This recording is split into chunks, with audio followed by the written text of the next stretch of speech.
Alam kong masasaktan kayo sa sasabihin ko. Ayaw namin mangyari to eh.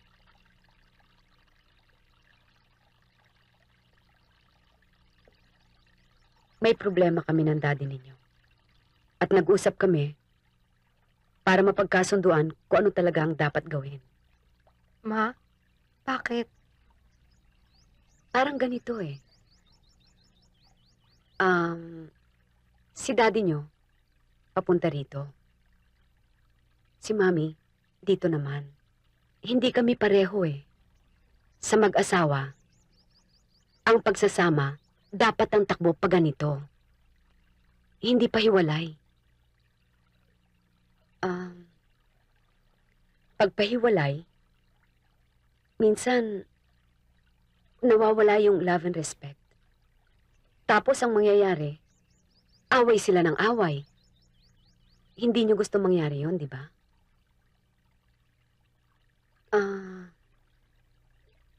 Kaya maghihiwalay muna kami ng daddy ninyo.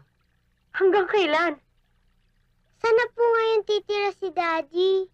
Paano kami? Si daddy nyo, titira muna sa mga lola nyo.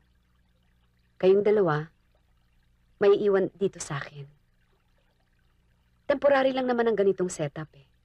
Hanggang maayos namin ang problema. Hindi ba pwedeng ayusin ang problema ng hindi naghihiwalay? Patricia, mahirap mo pang maintindihan ng maraming bagay sa mag-asawa. At this point, hinihingi ko lang yung pang-unawa niyong dalawa. Mag-aasawa ulit si Daddy katulad ni Tito Albert? Hindi ko alam.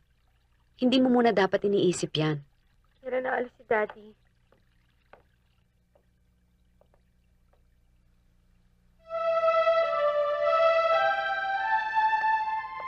Daddy!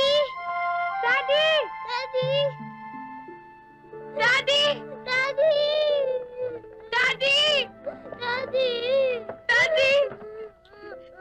Keep calm. Patricia. Pauline. Please. Don't cry. Don't cry. Every weekends naman magkasama pa rin tayo. It's not the same! Kahit hindi tayo magkasama sa isang bahay. Ang pagmamahal ko sa inyo, tulad pa rin ng dati. Mahal na mahal namin kayo ng mami ninyo. Hindi magbabago yun. Ang bago lang, yung sitwasyon namin dalawa. I want you guys to put that in mind.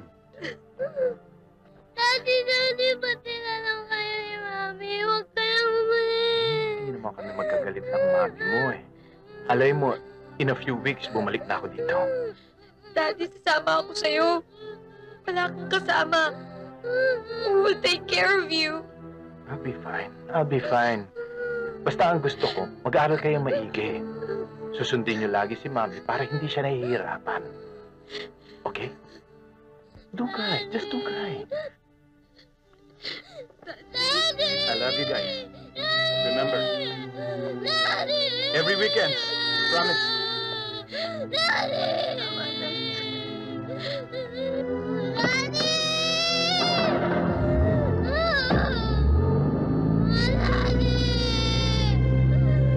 Daddy!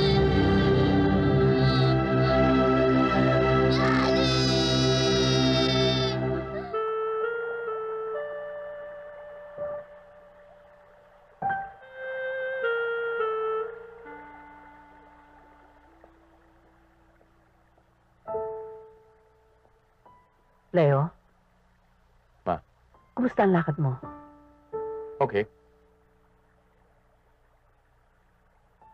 Alam mo, pag nakikita kitang ganyan, nalulungkot ako.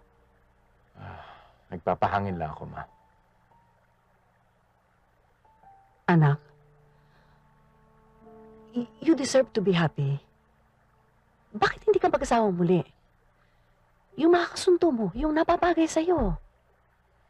Ma, hindi ganun kadali.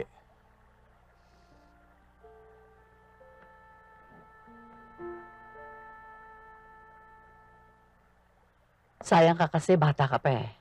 Sa estado mong yan, makakatagpo ka ng isang disenteng babaeng makakasama mo, mag-aalaga sa iyo, sa iyong pagtanda. Higit pa kay Margo. Ako? Kailanman hindi ko siya nagustuhan. Ma, in fairness to her, pinakasamahan ka rin naman ni Margo.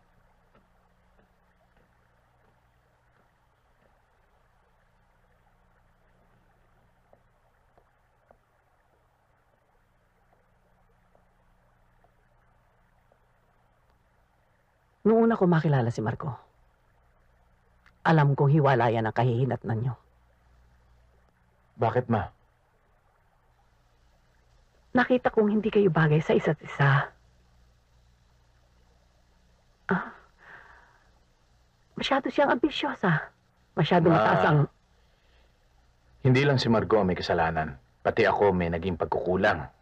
Sa mag-asawa, ang babae ang susi sa success ng marriage. Ma, alam mo, ayoko nang isipin kung sino may kasalanan o bakit nangyari ito. Lalo lang gugulo eh.